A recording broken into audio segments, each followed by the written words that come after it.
I'm going to be talking about how to get ready for a sub up next on Gifted Guzman.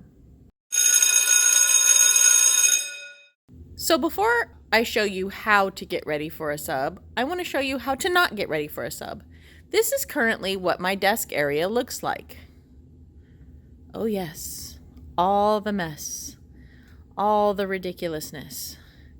Look at all of it. Oh, it's terrible. I know. I get it. Okay, there it is.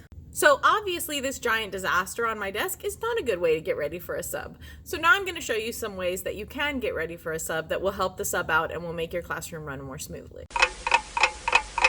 Well, alrighty, so it's 6 o'clock at night.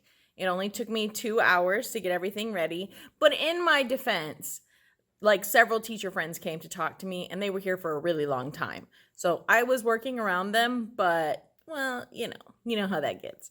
So let me show you some of the things that I do in order to prepare for a sub. The first thing I do is prepare my desk that you kind of saw earlier. So as you can see, my desk area is so much cleaner now. This is fake teacher desk. It looks so lovely. All organized and wonderful. The first thing I do is I leave a note for the substitute. So I always also leave a comic on there for the substitute, something funny just to kind of make their day, and I hope it kind of brightens things up for them. So this is the note that I left, and I have 6th grade science, 7th grade science, 8th grade ELA, and I normally co-teach 8th grade science, but they don't do the co-teaching for me when I'm not here. The next thing I do is to make this easier for my students. My students are gifted and talented. All of my students are gifted and talented and in a non-Title I campus. So they work independently and work very well. So what I do is I create instructions for them. So it tells them what they're going to be doing. For my 6th graders, they're going to be getting brand new textbooks that they've never had before. I tell them what color it is, where they should find them, what they need to do, and what pages that they need to do.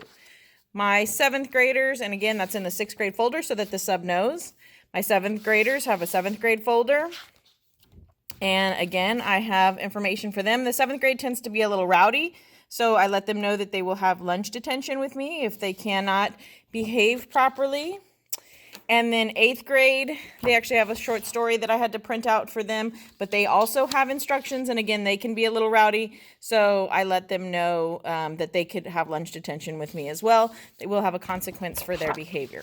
So I have color-coded folders that are labeled so that the substitute can then see all of those, and then I just make 1 copy of the directions for every 2 students, and then 1 copy of the substitute letter.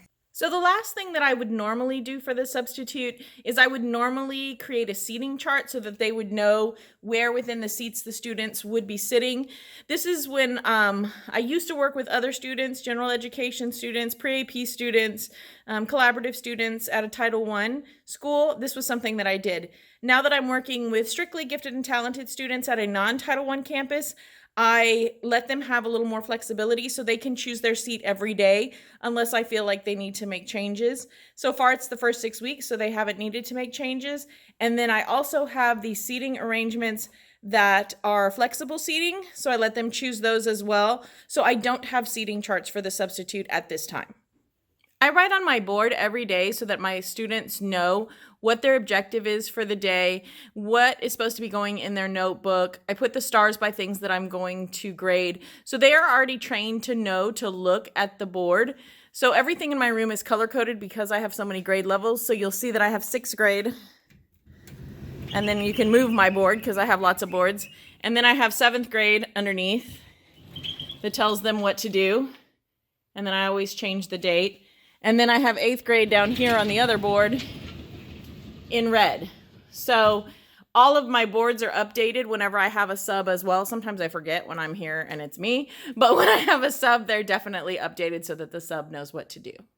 All right, well, that about sums it up. Those are all of the things that I do for a sub. I hope these suggestions helped you out and that maybe you use some of them in the future. If you have some other suggestions for me, please let me know in the comments below. Thank you. I'm Gifted Guzman.